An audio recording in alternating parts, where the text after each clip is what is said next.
This episode's all about why that zebra-striped lady or fella standing in the corner could be the secret tool in getting your matches from good to great.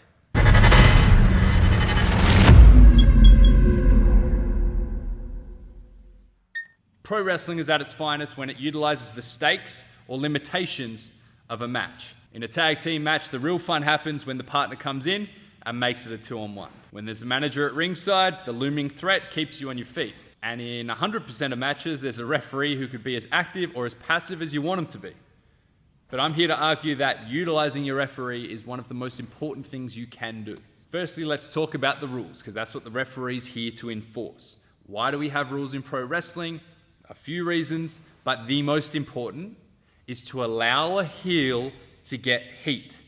I'll say it again. The rules are there to allow a heel to get heat.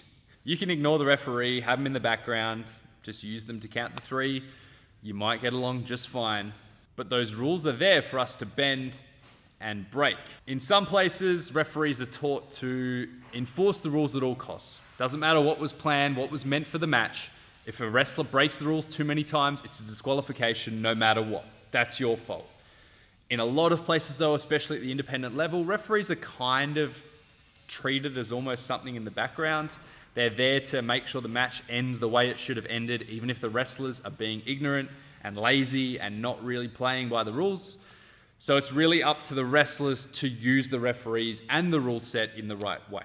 If you bend and break the rules over and over and over and the referee doesn't really enforce it, you're just teaching your audience that the rules don't matter.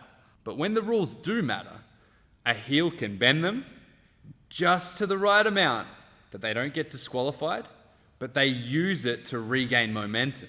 Remember, we want to stack the odds against the babyface, and utilizing the rules is a great way to do so without completely destroying any semblance of skill or ability that a babyface might have. Sometimes you might get lost in the moment, you might break the rules from time to time. It happens, everyone makes mistakes.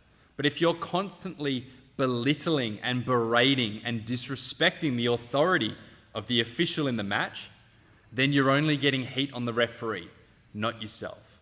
I hope you enjoyed this week's episode. Of course, if you have anything to add, please drop it in the comments box below. Please subscribe if you haven't already. Hit that notification bell, it all helps the algorithm, and I will see you next week for another episode of World-Beater Wrestling. If you want to see more videos like this, click on the subscribe button, spread the word, and if you have any questions or requests for World-Beater Wrestling, don't be afraid to comment below.